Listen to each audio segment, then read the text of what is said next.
ನಮಸ್ತೆ ಮಕ್ಕಳೇ ನಾವು ಈ ದಿನ 9ನೇ ತರಗತಿಯ ವ್ಯವಹಾರ ಅಧ್ಯಯನದ ಮೊದಲನೇ ಪಾಠ ವ್ಯವಹಾರ ನಿರ್ವಹಣೆ ಎನ್ನುವಂಥ ಪಾಠವನ್ನು ಕಲಿತಾ ಇದ್ದೀವಿ ಮಕ್ಕಳೇ ನಾವು ಅದನ್ನು ಮ್ಯಾನೇಜ್ಮೆಂಟ್ ಆಫ್ ಬಿಸ್ನೆಸ್ ಅಂತ ಕರಿತೀವಿ. ಇಂಗ್ಲೀಷ್ನಲ್ಲಿ ಮ್ಯಾನೇಜ್ಮೆಂಟ್ ಆಫ್ ಬಿಸ್ನೆಸ್.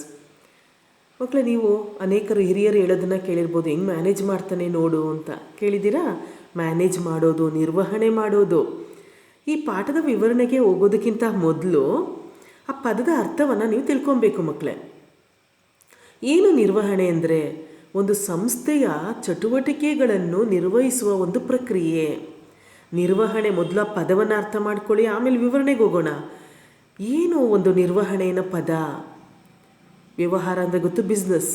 ನಿರ್ವಹಣೆ ನಾವೀಗ ಕಲಿತಾ ಇರೋದು ನಿರ್ವಹಣೆ ಅನ್ನೋ ಪದದ ಅರ್ಥ. ಒಂದು ಸಂಸ್ಥೆಯ ಚಟುವಟಿಕೆಗಳನ್ನು, ಒಂದು ಸಂಸ್ಥೆಯು ನಡೆಸುವಂತಹ ಚಟುವಟಿಕೆಗಳನ್ನು ನಿರ್ವಹಿಸುವಂಥ ಒಂದು ಪ್ರಕ್ರಿಯೆಯನ್ನೇ ನಿರ್ವಹಣೆ ಅಂತ ಕರಿತೀವಿ. ಇನ್ನು ಸುಲಭವಾಗಿ ಅರ್ಥ ಆಗಬೇಕಾದ್ರೆ JL ಏನ್ಸ್ ರವರು ಅನ್ನುವಂಥ ವ್ಯಕ್ತಿ ನಿರ್ವಹಣೆ ಅಂದರೆ ಏನು ಅಂತ ಹೇಳಿದಾನೆ. ನಿರ್ವಹಣೆ ಎಂಬುದು ಬೇರೆಯವರಿಂದ ಕೆಲಸವನ್ನು ಮಾಡಿಸುವ ಒಂದು ಕಲೆ. ಬೇರೆಯವರಿಂದ ಕೆಲಸವನ್ನು ಮಾಡಿಸುವ ಒಂದು ಕಲೆ. ಹಾಗಾದ್ರೆ ಅಟ್ಲೀಸ್ಟ್ ಈ ಒಂದು ವಾಕ್ಯವನ್ನು ನೀವು ಚೆನ್ನಾಗಿ ನೆನ್ಪಿಟ್ಕೊಳ್ಳಿ ಮಕ್ಕಳೇ. ನಿರ್ವಹಣೆ ಅಂದರೆ ಏನು ಅಂದರೆ ಬೇರೆಯವರಿಂದ ಕೆಲಸವನ್ನು ಮಾಡಿಸುವ ಒಂದು ಕಲೆ. ಬೇರೆಯವರಿಂದ ನಾವು ಹೆಂಗೆ ಕೆಲಸ ತಗೋತೀವಿ ಅನ್ನುವಂಥ ಒಂದು ನ್ಯಾಕ್ ನಮ್ಮ ಹತ್ರ ಇದ್ದರೆ ಅದನ್ನೇ ನಾವು ನಿರ್ವಹಣೆ ಅಂತ ಕರಿತೀವಿ. ಎರಡು ವಾಕ್ಯಗಳನ್ನ ಅರ್ಥ ಮಾಡ್ಕೊಳ್ಳಿ. ಒಂದು, ಸಂಸ್ಥೆಯು ನಡೆಸುವಂತಹ ಚಟುವಟಿಕೆಗಳು, ಯಾವ ರೀತಿಯಲ್ಲಿ ಅದು ಚಟುವಟಿಕೆಗಳನ್ನ ನಿರ್ವಹಿಸುತ್ತೆ. ಇನ್ನೊಂದು ಹೇಳಿದ್ವಿ, ಬೇರೆಯವರಿಂದ ನಾವು ಹೆಂಗೆ ಕೆಲಸ ತಗೋತೀವಿ ಅದನ್ನೇ ನಾವು ನಿರ್ವಹಣೆ ಅಂತ ಕರಿತೀವಿ. ಮಕ್ಕಳೇ, ಈ ಪಾಠದಲ್ಲಿ ವ್ಯವಹಾರ ನಿರ್ವಹಣೆಯ ಅರ್ಥ, ವ್ಯವಹಾರ ನಿರ್ವಹಣೆಯ ತತ್ವಗಳು, ನಿರ್ವಹಣೆಯ ಕಾರ್ಯಕ್ಷೇತ್ರಗಳು ಮತ್ತು ವ್ಯಾಪ್ತಿ ಎನ್ನುವಂಥ ಅಂಶಗಳನ್ನು ಕಲಿತೀವಿ. ನಿರ್ವಹಣೆಯ ಅರ್ಥ ಮತ್ತು ವ್ಯಾಖ್ಯೆಗಳು. ವ್ಯಾಖ್ಯೆ ಅಂದ್ರೇನು? ನಿರ್ವಹಣೆ ಅಂದರೆ ಏನು? ನಿರ್ವಹಣೆ ಎಂಬ ಪದದ ಅರ್ಥವನ್ನು ಬೇರೆ ಬೇರೆ ರೀತಿಗಳಲ್ಲಿ ಬಳಸಲಾಗುತ್ತಿದೆ.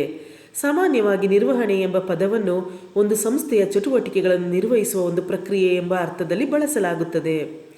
ನಿರ್ವಹಣೆ ಎಂಬ ಶಬ್ದವನ್ನು ಒಂದು ಅಧ್ಯಯನ ಕ್ಷೇತ್ರ ಅಥವಾ ಜ್ಞಾನದ ಶಾಖೆ ಎಂಬ ಅರ್ಥದಲ್ಲಿಯೂ ಬಳಸಲಾಗುತ್ತದೆ. ನಿರ್ವಹಣೆ ಅನ್ನೋದು ಒಂದು ಜ್ಞಾನದ ಶಾಖೆ, ಅದೊಂದು ಬ್ರಾಂಚ್ ಅಂತ ಕೂಡ ನಾವು ಕರಿತೀವಿ.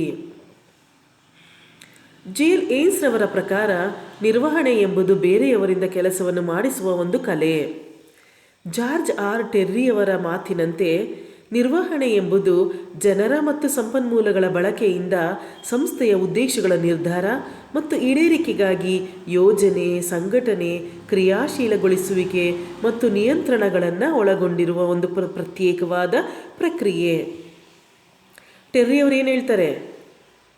ಸಂಸ್ಥೆಯ ಉದ್ದೇಶಗಳಿರ್ಬೋದು, ಅವರ ನಿರ್ಧಾರಗಳಿರ್ಬೋದು, ಯಾವ ರೀತಿಯಲ್ಲಿ ತಮ್ಮ ಸಂಸ್ಥೆಯ ಒಂದು ಉದ್ದೇಶಗಳನ್ನ ಈಡೇರಿಸಿಕೊಳ್ಳುವುದು, ಹೆಂಗೆ ಪ್ಲ್ಯಾನ್ ಮಾಡಬೇಕು, ಹೆಂಗೆ ಎಲ್ಲರನ್ನ ಒಟ್ಟು ಸೇರಿಸಬೇಕು, ಯಾರ್ಯಾರನ್ನ ತಗೊಳ್ಬೇಕು ಅಂತ ಎಲ್ಲವನ್ನ ನಿಯಂತ್ರಣ ಮಾಡಿಕೊಂಡು ಆ್ಯಕ್ಟಿವ್ ಆಗಿ ಒಂದು ಕೆಲಸವನ್ನು ಮಾಡುವುದೇ ನಿರ್ವಹಣೆ. ವ್ಯಾಖ್ಯೆಗಳಿಂದ ಸ್ಪಷ್ಟವಾಗುವುದೇನೆಂದರೆ, ಇಲ್ಲಿ ಇದುವರೆಗೂ ನಾವು ನೋಡಿದಂತಹ ಒಂದು ವ್ಯಾಖ್ಯೆಗಳಿಂದ, ಡೆಫಿನೇಷನ್ಗಳಿಂದ ನಮಗೆ ತಿಳಿಯೋದೇನೆಂದರೆ, ನಿರ್ವಹಣೆ ಎಂಬುದು ಸಂಸ್ಥೆಯ ಪೂರ್ವ ನಿರ್ಧಾರಿತ ಗುರಿಗಳ ಈಡೇರಿಕೆಗಾಗಿ ಜನರ ಪ್ರಯತ್ನಗಳನ್ನು ಸಮನ್ವಯಗೊಳಿಸುವ ಮತ್ತು ಸಂಯೋಜಿಸುವಂತಹ ರೀತಿಯಲ್ಲಿ ನಿರ್ದೇಶಿಸುವುದರ ಮೂಲಕ ಬೇರೆಯವರಿಂದ ಕೆಲಸ ಮಾಡಿಸುವ ಪ್ರಕ್ರಿಯೆ. ನಿರ್ವಹಣೆ ಎಂದರೆ ಯೋಜನೆ, ಸಂಘಟನೆ, ಸಿಬ್ಬಂದಿ ಪೂರೈಕೆ, ನಿರ್ದೇಶನ, ಸಂಯೋಜನೆ ಮತ್ತು ನಿಯಂತ್ರಣದಂತಹ ಪ್ರಮುಖ ಕಾರ್ಯಗಳ ಒಟ್ಟು ಮೊತ್ತ. ನಿರ್ವಹಣೆ ಅಂದರೆ ಇದೆಲ್ಲದರ ಒಂದು ಮೊತ್ತ, ಎಲ್ಲವನ್ನ ಸೇರಿಸಿ ನಾವು ನಿರ್ವಹಣೆ ಅಂತೀವಿ. ಏನನ್ನ ಸೇರಿಸಿ? ಯೋಜನೆ, ಸಂಘಟನೆ, ಸಿಬ್ಬಂದಿ ಪೂರೈಕೆ, ನಿರ್ದೇಶನ, ಸಂಯೋಜನೆ ಮತ್ತು ನಿಯಂತ್ರಣ.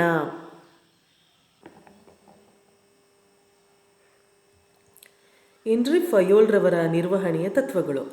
ಒಂದು ಮ್ಯಾನೇಜ್ ಮಾಡಬೇಕಾದ್ರೆ, ಯಾವುದೇ ಒಂದು ಸಂಸ್ಥೆ ತನ್ನ ಕಾರ್ಯಗಳನ್ನ ಮಾಡಬೇಕಾದ್ರೆ, ಯಾವುದೇ ಚಟುವಟಿಕೆಗಳನ್ನ ಮಾಡಬೇಕಾದ್ರೆ, ಬೇರೆಯವರಿಂದ ಕೆಲಸವನ್ನು ಮಾಡಿಸ್ಬೇಕಾದ್ರೆ, ನೀವು ಈ ಚಿತ್ರಗಳಲ್ಲಿ ಗಮನಿಸ್ತಾ ಇದ್ದೀರಾ. ಹಾಗಾದರೆ ಹೆನ್ರಿ ಫಯೋಲ್ ರವರ ಪ್ರಕಾರ ತತ್ವಗಳು ಏನು? ಮ್ಯಾನೇಜ್ಮೆಂಟ್ನ ತತ್ವಗಳು ಏನು? ನಿರ್ವಹಣೆಯ ತತ್ವಗಳು. ಒಂದು ವ್ಯವಹಾರ ಸಂಸ್ಥೆಯು ಸುಗಮವಾಗಿ ಹಾಗೂ ದಕ್ಷ ರೀತಿಯಲ್ಲಿ ನಿರ್ವಹಿಸಬೇಕಾದ ಕೆಲವು ತತ್ವಗಳನ್ನು ಅಳವಡಿಸಿಕೊಳ್ಳುವುದು ಅತಿ ಮುಖ್ಯ. ಯಾವುದೇ ಒಂದು ಸಂಸ್ಥೆ ಸರಿಯಾದ ರೀತಿಯಲ್ಲಿ ಯೋಜನೆಯನ್ನು ಮಾಡಿ ಕೆಲವು ತತ್ವಗಳನ್ನು, ನೀತಿ ನಿಯಮಗಳನ್ನು ಅನುಸರಿಸಿದಾಗ ಮಾತ್ರ ಹೆನ್ರಿ ಫಯೋಲ್ರವರ ಪ್ರಕಾರ ಯಾವುದೇ ಒಂದು ಕೆಲಸಗಳನ್ನು, ಒಂದು ವಸ್ತುಗಳನ್ನ ಉತ್ಪಾದನೆ ಮಾಡೋದಕ್ಕೆ ಸಾಧ್ಯ, ಕೆಲಸವನ್ನು ಮಾಡೋದಕ್ಕೆ ಸಾಧ್ಯ. ಸರಿ, ನಿರ್ವಹಣೆಯ ತತ್ವಗಳೇನು? ಮೊದಲನೇದು ಕಾರ್ಯವಿಭಜನೆ.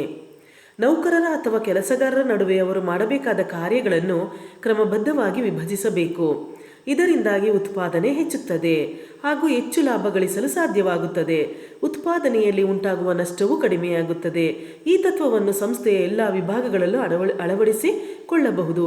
ಡಿವಿಷನ್, ಈ ಶ್ರಮ ವಿಭಜನೆ ಅಂತ ಕರಿತೀವಿ. ಕಾರ್ಯವನ್ನು, ಒಂದೊಂದು ಕೆಲಸವನ್ನು ಒಬ್ಬೊಬ್ಬರು ಮಾಡುವಂಥದ್ದು ಕಾರ್ಯ ವಿಭಜನೆ. ಈಗ ಯಾವುದೇ ಒಂದು ಫ್ಯಾಕ್ಟ್ರಿ ತಗೊಳ್ಳಿ, ವಸ್ತುಗಳನ್ನ ಉತ್ಪಾದನೆ ಮಾಡಬೇಕಾದ್ರೆ ಅಲ್ವಾ, ಈಗ ಸಕ್ಕರೆ ಕಾರ್ಖಾನೆ ತಗೊಳ್ಳಿ, ಅಲ್ಲಿ ಕಬ್ಬಿನ ರಸವನ್ನು ತೆಗೆಯುವಂತಹ ಕೆಲಸವನ್ನು ಕೆಲವರು ಮಾಡ್ತಾರೆ ಅಲ್ವಾ. ಕೊನೆಗೆ ಅದನ್ನು ಒಂದು ಬಾಯ್ಲರಲ್ಲಿ ಆ ಪಾಕವನ್ನು ಬಿಸಿ ಮಾಡುವಂಥವ್ರು ಕೆಲವರು ಮಾಡ್ತಾರೆ. ಆ ಸಕ್ಕರೆ ತಯಾರಾದ ನಂತರ ಯಾವುದರಲ್ಲಿ ಮೂಟೆಗಳಲ್ಲಿ ಆ ಸಕ್ಕರೆಯನ್ನು ತುಂಬಿಸುವಂಥ ಕೆಲಸವನ್ನು ಬೇರೆಯವರು ಮಾಡ್ತಾರೆ. ಅಂದರೆ ಈ ರೀತಿಯಲ್ಲಿ ಒಂದೊಂದು ಕೆಲಸವನ್ನು ಒಬ್ಬೊಬ್ಬರು ಹಂಚಿಕೊಂಡು ಮಾಡುವಂಥದ್ದನ್ನೇ ನಾವು ನಿರ್ವಹಣೆ ಅಂತ ಕರಿತೀವಿ. ಇದು ನಿರ್ವಹಣೆಯ ತತ್ವಗಳು. ಅಂದರೆ ಯಾವುದೇ ಒಂದು ಫ್ಯಾಕ್ಟ್ರಿಯಲ್ಲಿ, ಒಂದು ಸಂಸ್ಥೆಯಲ್ಲಿ ವಸ್ತುಗಳ ಉತ್ಪಾದನೆ, ಯಾವುದೇ ಕೆಲಸ ನಡಿಬೇಕಾದ್ರೆ ಈ ತತ್ವಗಳನ್ನ ಪಾಲಿಸಿದಾಗ ಉತ್ತಮ ರೀತಿಯಲ್ಲಿ ಲಾಭವನ್ನು ಗಳಿಸಬಹುದು. ಅಧಿಕಾರ ಮತ್ತು ಜವಾಬ್ದಾರಿ. ಈ ತತ್ವವು ಅಧಿಕಾರ ಮತ್ತು ಜವಾಬ್ದಾರಿಗೆ ಸಂಬಂಧಪಟ್ಟಿದ್ದಾಗಿದೆ. ಈ ಎರಡೂ ಅಂಶಗಳು ಆಡಳಿತಗಾರನ ಅಧಿಕಾರ ಮತ್ತು ನೌಕರರೊಂದಿಗಿನ ಜವಾಬ್ದಾರಿಯನ್ನು ತೋರಿಸುತ್ತದೆ. ಈ ಅಂಶಗಳು ಆಡಳಿತಗಾರರ ಬುದ್ಧಿವಂತಿಕೆ, ಈಗಿನ ಅನುಭವ, ಹಿಂದಿನ ಅನುಭವ, ನೈತಿಕ ಗುಣ ಮುಂತಾದವುಗಳ ಸಮ್ಮಿಲನವಾಗಿರುತ್ತದೆ. ಯಾವುದೇ ಒಂದು ಸಂಸ್ಥೆಯನ್ನು, ಕಾರ್ಖಾನೆಯನ್ನು ನಡೆಸೋನು ಹೇಗಿರಬೇಕು? ಬುದ್ಧಿವಂತನಾಗಿರಬೇಕು, ಅವನಿಗೆ ಅನುಭವ ಇರಬೇಕು, ಒಳ್ಳೆ ಗುಣಗಳಿರಬೇಕು. ಎಲ್ಲವನ್ನು ಯಾವ್ಯಾವ ಸಂದರ್ಭದಲ್ಲಿ ಯಾವ್ಯಾವ ತೀರ್ಮಾನಗಳನ್ನ ತಗೊಳ್ಬೇಕು ಅನ್ನೋ ಜವಾಬ್ದಾರಿ ಆತನಿಗೆ ಇರಬೇಕು. ಅಂದರೆ ಇಲ್ಲಿ ಅಧಿಕಾರಿಗೂ ಮತ್ತು ನೌಕರನಿಗೂ ಒಳ್ಳೆ ಸಂಬಂಧ ಇದ್ದರೆ ಉತ್ತಮ ರೀತಿಯಲ್ಲಿ ಆ ಒಂದು ಸಂಸ್ಥೆ ಲಾಭವನ್ನು ಗಳಿಸೋದಕ್ಕೆ ಸಾಧ್ಯ. ಶಿಸ್ತು. ಈ ತತ್ವವು ಅಧಿಕಾರಿಗಳ ಮತ್ತು ನೌಕರರ ಮಧ್ಯೆ ಕಾರ್ಯಪ್ರವರ್ತಕ ಗುಣಗಳನ್ನು ಎಲ್ಲ ಹಂತಗಳಲ್ಲೂ ಇರುವುದನ್ನು ಬಿಂಬಿಸುತ್ತದೆ. ಈ ಗುಣಗಳು ಸಂಘಟನೆಯ ಸಾಧನೆಗಳನ್ನು ಪೂರೈಸುತ್ತದೆ. ಹಿರಿಯ ಅಧಿಕಾರಿಗಳಲ್ಲಿ ಶಿಸ್ತು ಮತ್ತು ಸ್ಪಷ್ಟತೆ, ನಿಷ್ಪಕ್ಷಪಾತವಾಗಿರಬೇಕು. ಇದು ನ್ಯಾಯಬದ್ಧವಾದ ದಂಡ ವಿಧಿಸುವುದರಲ್ಲೂ ಇರಬೇಕು. ಶಿಸ್ತಿಲ್ಲ ಅಂದರೆ ಯಾವುದೇ ಒಂದು ಉತ್ಪಾದನೆ, ಯಾವುದೇ ಒಂದು ಸಂಸ್ಥೆಗಳು ಸರಿಯಾಗಿ ಕೆಲಸವನ್ನು ನಿರ್ವಹಿಸೋದಕ್ಕೆ ಸಾಧ್ಯ ಇಲ್ಲ. ಅದು ಅಧಿಕಾರಿಗಳು ಹೇಗಿರಬೇಕು? ಎಲ್ರಿಗೂ ಒಂದೇ ನಿಯಮ, ಎಲ್ರಿಗೂ ಒಂದೇ ಶಿಸ್ತು. ಯಾರೇ ತಪ್ಪು ಮಾಡಿದ್ರೂ ಕೂಡ ನಿಷ್ಪಕ್ಷಪಾತವಾಗಿ ಅವ್ರನ್ನ ಸರಿ ಮಾರ್ಗದಲ್ಲಿ ನಡೆಸಬೇಕು. ಒಬ್ರಿಗೊಂಥರ ಇನ್ನೊಬ್ರಿಗೆ ಇನ್ನೊಂಥರ ಮಾಡಿದಾಗ ಆ ಸಂಸ್ಥೆಯಲ್ಲಿ ನಾನಾ ರೀತಿಯ ಗುಂಪುಗಳು ರಚನೆಯಾಗಿ ಆ ಸಂಸ್ಥೆ ಉತ್ತಮ ರೀತಿಯಲ್ಲಿ ವಸ್ತುಗಳನ್ನ ಉತ್ಪಾದನೆ ಮಾಡೋದಕ್ಕೆ ಸಾಧ್ಯ ಆಗಲ್ಲ. ಏಕರೂಪದ ಆಜ್ಞೆ. ಈ ತತ್ವದ ಪ್ರಕಾರ ಕೆಲಸಗಾರರು ಯಾರಾದರೂ ಒಬ್ಬ ಹಿರಿಯ ಅಧಿಕಾರಿಯ ಆಜ್ಞೆಯನ್ನು ಪಾಲಿಸಲು ಸೂಚಿಸುತ್ತದೆ.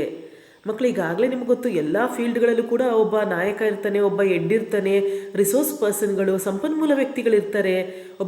ಅವನು ಉಳಿದವ್ರನ್ನೆಲ್ಲ ಅವನು ಗೈಡ್ ಮಾಡ್ತಾನೆ. ಏಕರೂಪದ ಆದೇಶ. ಈ ತತ್ವವು ಒಂದೇ ಉದ್ದೇಶದಿಂದ ಕೂಡಿರುವ ಗುಂಪು ಚಟುವಟಿಕೆಗಳಿಗೆ ಒಂದೇ ಆದೇಶ ಕೊಡಲು ತಿಳಿಸುತ್ತದೆ. ಗುಂಪುಗಳನ್ನು ಇಟ್ಕೊಂಡು ಚಟುವಟಿಕೆಗಳನ್ನ ಮಾಡ್ತಾರೆ. ಏಕವ್ಯಕ್ತಿ ಹಿತಾಸಕ್ತಿ ಮತ್ತು ಸಾಮಾನ್ಯ ಹಿತಾಸಕ್ತಿಯ ಅಧೀನತೆ. ಈ ತತ್ವವು ನಿರ್ವಹಣೆಯು ಏಕವ್ಯಕ್ತಿಯ ಹಿತಾಸಕ್ತಿಯ ಭಿನ್ನಾಭಿಪ್ರಾಯವು ಸಾಮಾನ್ಯ ಗುರಿಗಳನ್ನು ತಲುಪುವಲ್ಲಿ ಪ್ರತಿಬಂಧಕವಾಗಿರಬಾರದೆಂದು ತಿಳಿಸುತ್ತದೆ. ಈ ತತ್ವವು ನಿರ್ವಹಣೆಯು ಏಕವ್ಯಕ್ತಿಯ ಹಿತಾಸಕ್ತಿಯ ಭಿನ್ನಾಭಿಪ್ರಾಯವು ಸಾಮಾನ್ಯ ಗುರಿಗಳನ್ನು ತಲುಪುವಲ್ಲಿ ಪ್ರತಿಬಂಧಕವಾಗಿರಬಾರದು. ಯಾವುದೋ ಒಂದು ಗುಂಪು ಚಟುವಟಿಕೆ, ಗುಂಪಿನಲ್ಲಿ ಸೇರ್ಕೊಂಡು ಕೆಲಸ ಮಾಡ್ತಾ ಇದ್ದೀವಿ, ಆಗ ನಮ್ಮ ವ್ಯಕ್ತಿಗತವಾದಂಥ, ವೈಯಕ್ತಿಕವಾದಂಥ ಯಾವುದೇ ಒಂದು ವಿಚಾರಗಳು ಬರಬಾರ್ದು. ಯಾಕಂದರೆ ಇದು ಯಾವುದೋ ಒಂದು ಸಂಸ್ಥೆಯ ಸಾಧನೆ, ನಮ್ಮ ಒಂದು ಸ್ವಾರ್ಥ ಸಾಧನೆಗಾಗಿ ನಾವು ಕೆಲಸವನ್ನು ಮಾಡಬಾರದು. ಆ ಗುಂಪಿನ ಸಂಸ್ಥೆಯ ಉದ್ದೇಶಕ್ಕಾಗಿ ನಾವು ಶ್ರಮಿಸಬೇಕು. ಉದ್ಯೋಗಿಗಳ ವೇತನ. ಉದ್ಯೋಗಿಗಳಿಗೆ ನೀಡುವ ವೇತನವು ಪ್ರಾಮಾಣಿಕತೆಯಿಂದ ಕೂಡಿದ್ದು ಎಲ್ಲ ನೌಕರರಿಗೂ ಸಮಾಧಾನ ತರುವಂತಿರಬೇಕೆಂದು ಈ ತತ್ವ ತಿಳಿಸುತ್ತದೆ. ಅವರು ದುಡಿಯೋ ಒಂದು ಕೆಲಸಕ್ಕೆ, ಶ್ರಮಕ್ಕೆ ತಕ್ಕಂಥ ಒಂದು ಪ್ರತಿಫಲ, ಸಂಬಳ ಅವರಿಗೆ ಸಿಗಬೇಕು. ಕೇಂದ್ರೀಕೃತ ನಿರ್ವಹಣೆ. ಈ ತತ್ವದ ಪ್ರಕಾರ ಅಧಿಕಾರವು ಕೇಂದ್ರೀಕೃತವಾಗಿದ್ದು ವ್ಯಾಪಾರ ಸಂಘಟನೆಗೆ ಉತ್ತಮ ಫಲ ದೊರಕುವಂತಿರಬೇಕು. ಅಧಿಕಾರ ಯಾರೋ ಒಬ್ಬರ ಹತ್ರ ಇರಬೇಕು, ಸುಮಾರು ಜನ ಅಧಿಕಾರವನ್ನು ಹಂಚ್ಕೊಂಡ್ಬಿಟ್ರೆ ಒಬ್ಬೊಬ್ಬರು ಒಂದೊಂದು ಥರ ಆಡ್ತಾರೆ, 10 ಜನ ಹೇಳ್ದಂಗೆ ಕೇಳೋದಕ್ಕೆ ಸಾಧ್ಯ ಆಗಲ್ಲ.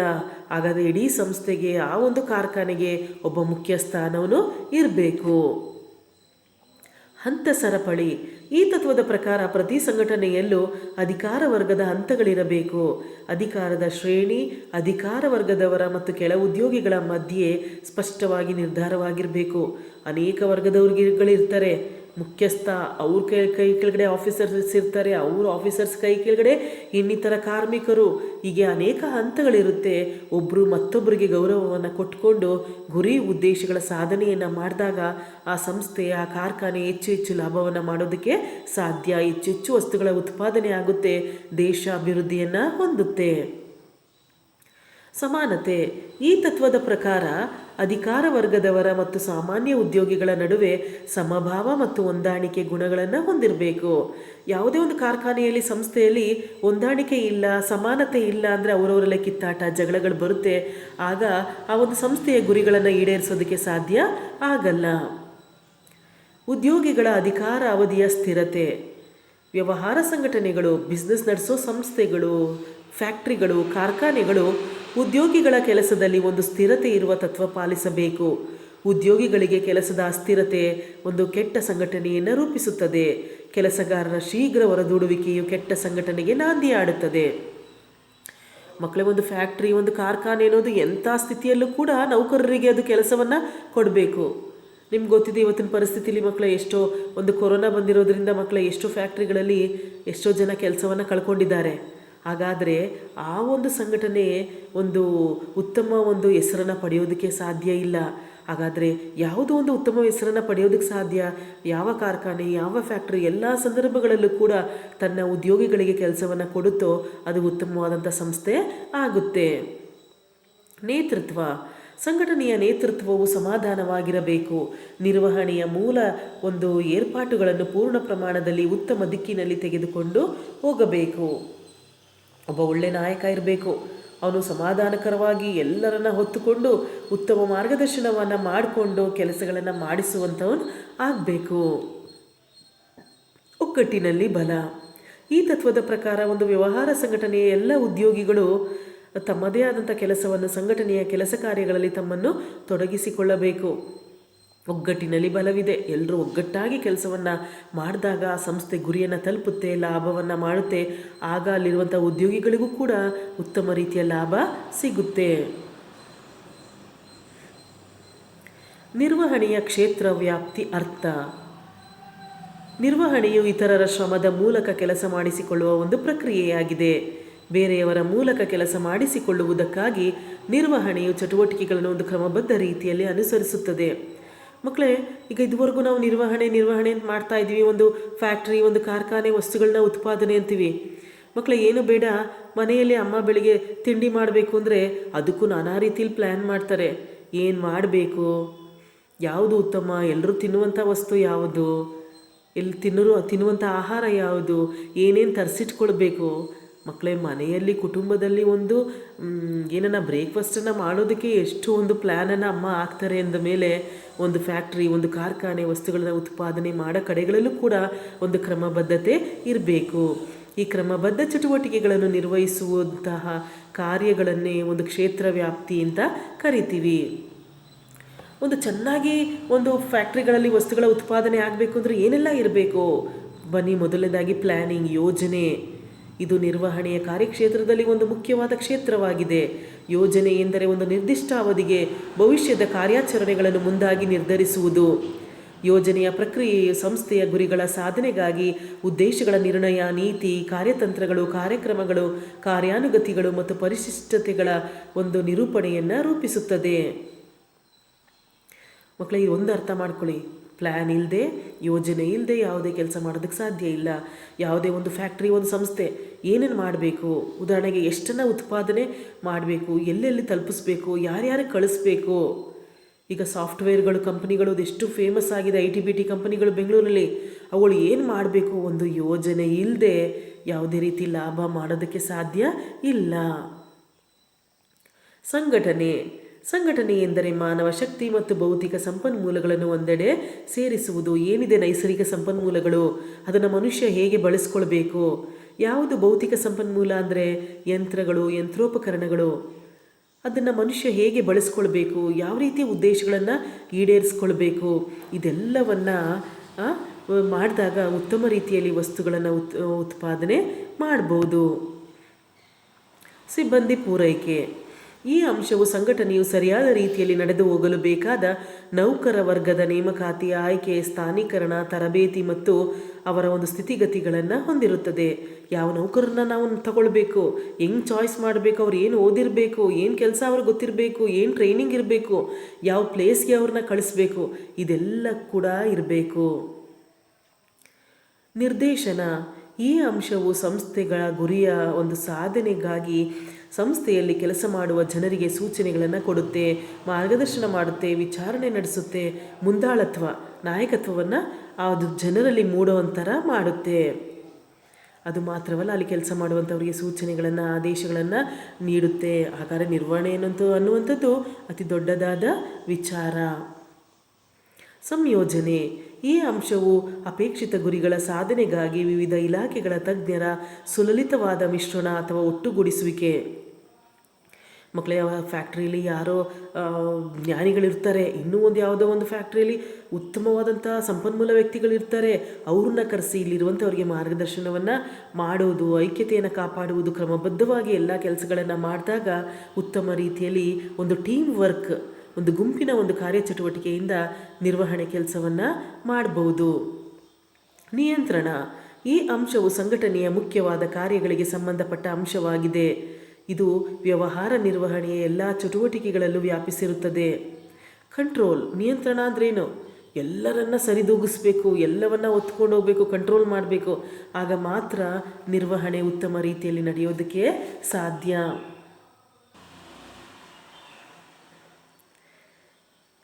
ನಿಯಂತ್ರಣ ಅಂಶದ ಮುಖ್ಯ ಉದ್ದೇಶಗಳು. ಕಂಟ್ರೋಲ್. ಸಂಸ್ಥೆಯಲ್ಲಿ ಶಿಸ್ತಿನ ಒಂದು ವಾತಾವರಣವನ್ನು ಕಲ್ಪಿಸಿ ಚಟುವಟಿಕೆಗಳು ಸಮರ್ಪಕವಾಗಿ ಹೊಂದಾಣಿಕೆಯಿಂದ ನಡೆಯುವಂತೆ ನೋಡಿಕೊಳ್ಳುವುದು. ಒಂದು ಶಿಸ್ತಿಲ್ಲದೆ ಯಾವ ಕೆಲಸನೂ ನಡೆಯಲ್ಲ. ಸಮರ್ಪಕವಾಗಿ ಅಲ್ಲಿರೋ ಚಟುವಟಿಕೆಗಳು ಅಂದಂದು ಏನೇನು ನಡಿಬೇಕು, ಏನೇನು ದಾಖಲೆಗಳನ್ನ ನಾವು ಮೇಂಟೈನ್ ಮಾಡಬೇಕು, ಎಲ್ಲವೂ ಕೂಡ ಇರಬೇಕು. ಪೂರ್ವಭಾವಿ ಯೋಜನೆಗಳಿಗೆ ಅನುಸಾರವಾಗಿ ಮತ್ತು ನಿರಂತರವಾಗಿ ಚಟುವಟಿಕೆಗಳು ಮುಂದುವರಿಯುವಂತೆ ಮಾಡುವುದು. ಏನು ಯೋಜನೆ ಮಾಡಿದ್ದೀವಿ, ಇವತ್ತಿನ ಕೆಲಸ ಏನು, ಒಂದು ವಾರದ ಕೆಲಸ ಏನು, ವರ್ಷದ ಕೆಲಸ ಏನು, ಅದು ನಿರಂತರವಾಗಿ ನಡೀತಾನೇ ಇರಬೇಕು. ಸಂಸ್ಥೆಯ ದಕ್ಷತೆಯನ್ನು ಹೆಚ್ಚಿಸುತ್ತದೆ. ಮಕ್ಕಳೇ, ಒಂದು ನಿಯಂತ್ರಣ ಇಲ್ಲ ಅಂದರೆ ಆ ಒಂದು ಸಂಸ್ಥೆ ಉತ್ತಮ ರೀತಿಯಲ್ಲಿ ಲಾಭವನ್ನು ಮಾಡೋದಕ್ಕೆ ಸಾಧ್ಯ ಇಲ್ಲ. ಮಕ್ಕಳೇ, ಇದಿಷ್ಟು ಪಾಠ ಅರ್ಥ ಆಯಿತು ಅಂತ ಅಂದ್ಕೊಂಡಿದ್ದೀನಿ ಮಕ್ಕಳೇ. ಹಾಗಾದರೆ ನೀವು ಇವತ್ತು ಏನನ್ನು ಕಲ್ತ್ರಿ? ಏನು ಕಲ್ತ್ರಿ ಇವತ್ತು? ವ್ಯವಹಾರ ನಿರ್ವಹಣೆ ಅನ್ನೋ ಪಾಠವನ್ನು ಕಲ್ತ್ರಿ. ನಿರ್ವಹಣೆ ಅಂದರೆ ಏನು? ಬೇರೆಯವರಿಂದ ಕೆಲಸವನ್ನು ಮಾಡಿಸುವ ಒಂದು ಕಲೆ. ಮಕ್ಕಳೇ, ನಿರ್ವಹಣೆ ಅಂದ ತಕ್ಷಣ ನೀವು ಏನು ಕಲ್ಪಿಸ್ಕೊಳ್ಬೇಕು? ಒಂದು ಫ್ಯಾಕ್ಟ್ರಿ, ಒಂದು ಸಂಸ್ಥೆ ವಸ್ತುಗಳನ್ನು ಉತ್ಪಾದನೆ ಮಾಡೋದಿರ್ಬೋದು, ಯಾವುದೋ ಸಾಫ್ಟ್ವೇರ್ ಕಂಪ್ನಿಗಳಿರ್ಬೋದು, ಅವು ಹೆಂಗೆ ಲಾಭ ಮಾಡುತ್ತೆ, ಯಾವ ರೀತಿಯಲ್ಲಿ ವಸ್ತುಗಳನ್ನ ಆಮದು ರಫ್ತು ಮಾಡುತ್ತೆ, ಯಾವ ರೀತಿಯಲ್ಲಿ ಮಾರುಕಟ್ಟೆಗಳಿಗೆ ತರ್ತವೆ, ಹೆಂಗೆ ಲಾಭ ಮಾಡುತ್ತೆ. ಮಕ್ಕಳೇ, ಅಷ್ಟು ಲಾಭ ಮಾಡಬೇಕಾದ್ರೆ ಮಕ್ಕಳೇ ನೀವು ಅನೇಕ ಅಡ್ವರ್ಟೈಸ್ಮೆಂಟ್ಗಳನ್ನ ನೋಡಿರ್ತೀರ. ಉದಾಹರಣೆಗೆ ಅನೇಕ ಸೋಪ್ಗಳಿರ್ಬೋದು, ಅಥವಾ ಕ್ರೀಮ್ಗಳಿರ್ಬೋದು, ಅಥವಾ ಪೇಂಟ್ಗಳಿರ್ಬೋದು ಅಲ್ವಾ. ಇದನ್ನೆಲ್ಲ ಅವ್ರು ಮಾಡಿ ಇಷ್ಟೆಲ್ಲ ಒಂದು ಅಡ್ವರ್ಟೈಸ್ಮೆಂಟ್ಗಳನ್ನ ಕೊಟ್ಟು ಇಷ್ಟೆಲ್ಲ ಲಾಭ ಮಾಡಬೇಕಾದ್ರೆ ಅದ್ರ ಹಿಂದೆ ಯಾವುದೇ ಯೋಜನೆ ಇಲ್ಲದೆ, ಯಾವುದೇ ಚಟುವಟಿಕೆಗಳಿಲ್ಲದೆ, ಮನುಷ್ಯನ ಕಾರ್ಯ ಇಲ್ಲದೆ ಯಾವುದೇ ಒಂದು ಲಾಭವನ್ನು ಮಾಡೋದಕ್ಕೆ ಸಾಧ್ಯ ಇಲ್ಲ. ಯಾವುದೇ ಒಂದು ಸಂಸ್ಥೆ ಲಾಭವನ್ನು ಮಾಡಬೇಕಾದ್ರೆ ಅನೇಕ ರೀತಿಯಲ್ಲಿ ಕಾರ್ಯವನ್ನು ರೂಪಿಸಬೇಕು, ಯೋಜನೆಯನ್ನು ಮಾಡಬೇಕು, ಅನೇಕ ಕಾರ್ಮಿಕರನ್ನ ನೇಮಿಸಬೇಕು, ಅವರಿಗೆ ಟ್ರೈನಿಂಗನ್ನು ಕೊಡಬೇಕು.